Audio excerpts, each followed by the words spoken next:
Now we will discuss related medulla. What are the clinical applications are there, right? See, right? This is a membrane, pons and medulla, and in the center of this brain stem, a structure we have studied, isn't it? Do you remember this one? This is a reticular formation present in the center of the brainstem. The reticular formation in the brainstem up to lower level, we have some very important centers. Those are called as cardiac center, respiratory center, especially inspiration, and vasomotor centers and GIT motility centers are there. Okay, what happened in a judicial hanging?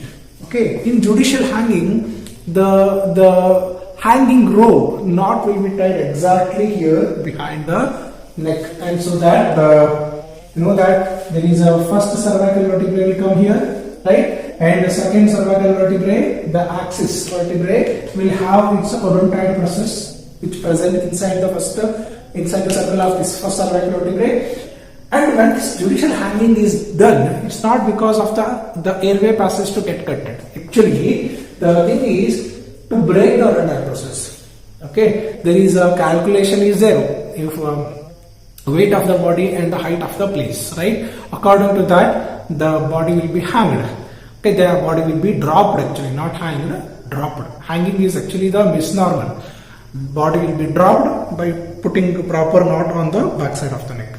So what will happen at that time? The odontoid process will get broken, and this odontoid process will come and it will prick the medulla oblongata and suppress all these very important centers. So what will happen? Person will die within fraction of seconds.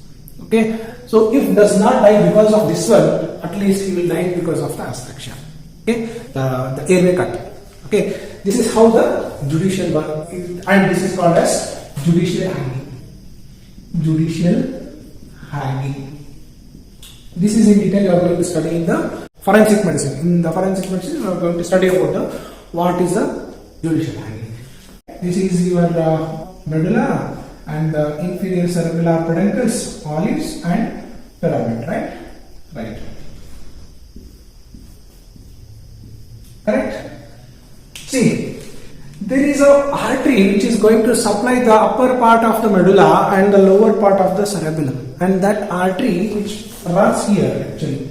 Okay, the artery is going to run here, and this artery is actually the branch of a basilar artery. You know that, it's a branch of a vertebral artery. There are right and left vertebral arteries are there, both together from the basilar artery. Just before that, it is going to give a branch called as a posterior inferior cerebellar artery. So this is a posterior inferior cerebellar artery. Remember, cerebellar artery. Okay. So what this artery will do? This artery is going to supply the lateral and the lateral part of the medulla oblongata and some inferior part of the cerebellum. Okay. So what are the structure which present here in the lateral part? We place our the related portion of this cut section of this medulla so that we will understand in a clear cut way. So what we have here, the hypoglossal nucleus, and here we have the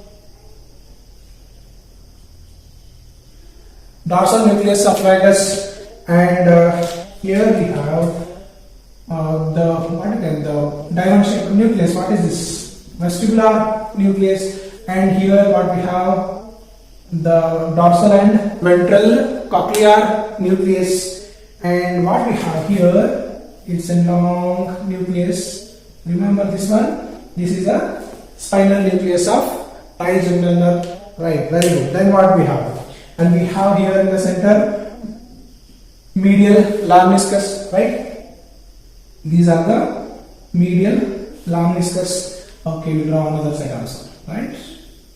Okay, it continues below, right?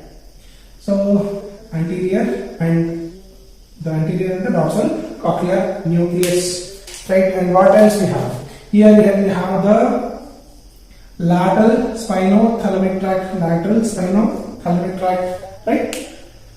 And here we have inferior cerebellum. Okay, inferior cerebellar peduncle. We have here the inferior cerebellar peduncle. Okay, mark. And we have here, very good. This is a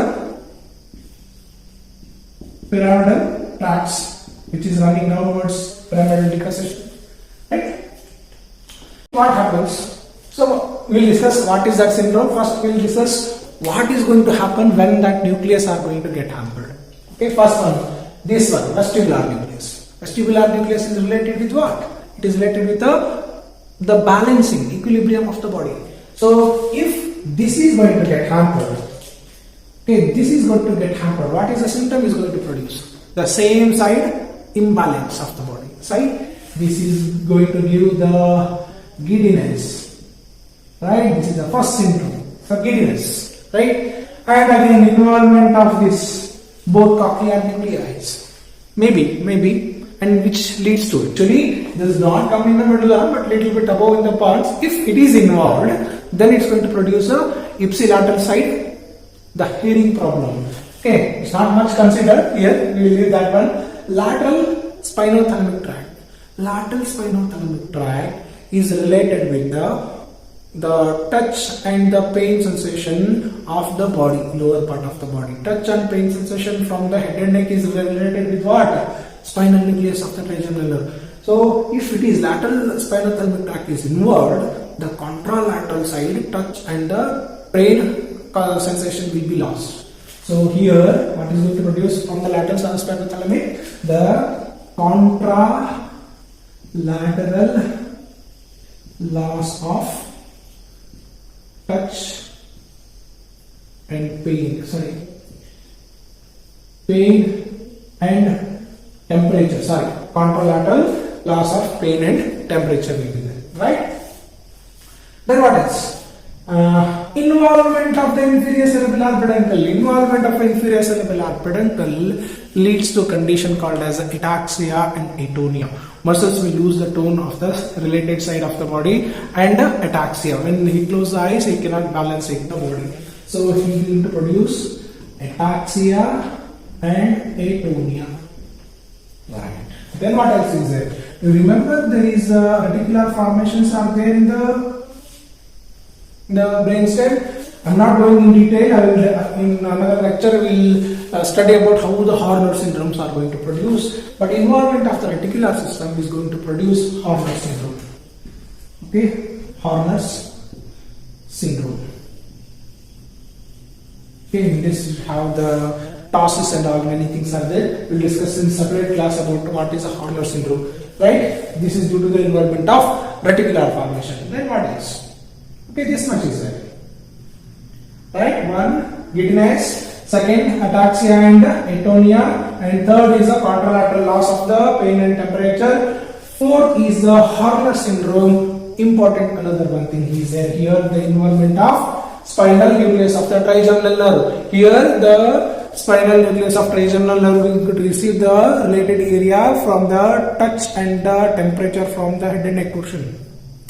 That will be lost. Okay, so and that is especially is about the ipsilateral same side conditions, right? Here the lateral spinal on the lower body from opposite side of the body, but here the spinal nucleus from the same side of the body. So this is the ipsilateral loss of pain and temperature. Right. Fifth condition. So all these together are going to form. This much area is going to get covered, right? And this much area is supplied by the branches of this posterior inferior cerebellar artery. Posterior inferior cerebellar artery is prone for the thrombosis condition. Okay, if that is going to involve posterior inferior cerebellar artery, these are the condition. Due to it is a medulla, it's called as a medullary syndrome, right? It's called as a medullary syndrome. Due to it is a lateral side of the medulla, it's called as a lateral medullary syndrome. Medullary syndrome is also called as Wallenberg syndrome. Very good. Okay, this is about the Wallenberg syndrome. Right, we understood about this area involvement. What if these three are involved? Then what is that syndrome is called? There is another condition where the pyramid, medial lemniscus and the hypoglossal nucleus is involved. What is that condition is called as? Due to this is the lateral medullary syndrome, and due to involvement of medial side of the medulla is called as a medial medullary syndrome. Also, it is called as a Dejerine syndrome. It's called as a what we call Dejerine syndrome. In this Dejerine syndrome or the medial medullary syndrome, the pyramid, medial lemniscus and the hypoglossal nucleus is going to involve. So what if the hypoglossal nucleus is going to involve? What is the symptom is going to produce? Okay, due to the hypoglossal nucleus is going to supply the muscles of tongue. When the muscles of tongue are involved, he cannot use the words. The tongue movement is not possible. Paralyzed tongue will be there. Then what will be there? This is about the paralysis of tongue. Right. Next, what is there? Medial lemniscus nucleus is involved. Medial lemniscus is involved. Then what will happen? So what is that? Actually, medial lemniscus is going to carry from the. You remember this one? The fasciculus gracilis and the fasciculus cuneatus are going to bring the sensations of the vibration, to touch discrimination, and the sense of position to the nucleus gracilis and nucleus cuneatus. From there, it's going to end. From the nucleus gracilis and the nucleus cuneatus, second order neuron are going to conduct their second order neuron, and they are going to cross. They are going to cross, and the crossing is called as a internal arcuate lamina in the medulla. Then that crossed fibers are going to rise upwards in the pons as in the form of a medial lemniscus. So what they carry? Medial lemniscus, they carry the vibration, to touch discrimination, sense of position, some part of the pressure they are going to carry, and they are going to get lost. Right? Which part of the body? Ipsilateral, not ipsilateral. It's a contralateral loss. It's a contralateral loss of vibrations, to touch discriminations. Then what? Sense of position. Okay. If you point two things, because on the tip of the hand, the to touch discrimination is possible. Even 2 or 3 mm width is there.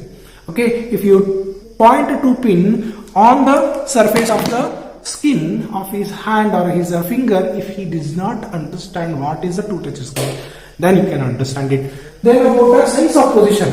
Sense of position means what? By closed eye, he has to identify. If you ask the person to touch other finger, by closed eye, you can touch it. But that person will not understand that. And he will not understand whether the arm, if you forcefully flex his arm and ask what is the position of your arm, he may not understand properly. So these are the conditions in the patient you can observe if these are involved. Okay. And another thing very important, if pyramids are involved, you know that corticospinal tracts are there in them. So bulbar, that is the pyramidal tracts are involved, the contralateral side paralysis will be there. So contralateral paralysis, right? So these are the symptoms are going to produce. One thing is tongue is paralyzed. Then what is there? Tongue is paralyzed. He cannot speak out properly. You have to discriminate between the paralysis of the tongue here with the hypoglossal nerve and the another one thing I forgot here involved. There is another nucleus is there here. Do you remember this one? Nucleus ambiguous. Nucleus ambiguous is going to take going to supply the muscles of larynx and pharynx. This I did not tell you that included here. Okay, involve that one. Okay, so that we have to discriminate between the nucleus ambiguous part and the hypoglossal part, right? And the medial lemniscus, by examination of this one, the sense of position, vibration, and the two-touch discrimination is not possible. Along with that, their contralateral paralysis will be there. And this condition is called as a medial medullary syndrome or Ryan syndrome. Okay, I hope you understand. There are many other clinical symptoms like an involved, there is a tumors of the medulla. Okay, one thing remember, tumors of medulla is not easily treatable because of involvement of lot of vital centers are there here. Not only the nuclei, even the cardiac, respiratory, the vasomotor centers, everything are going to get involved. That's the reason why it's very difficult, and even the neurosurgeon will hesitate to do the surgery on these places. Okay, and it is not the treatable also sometimes, right? So this is about the some applied aspect related with the medulla.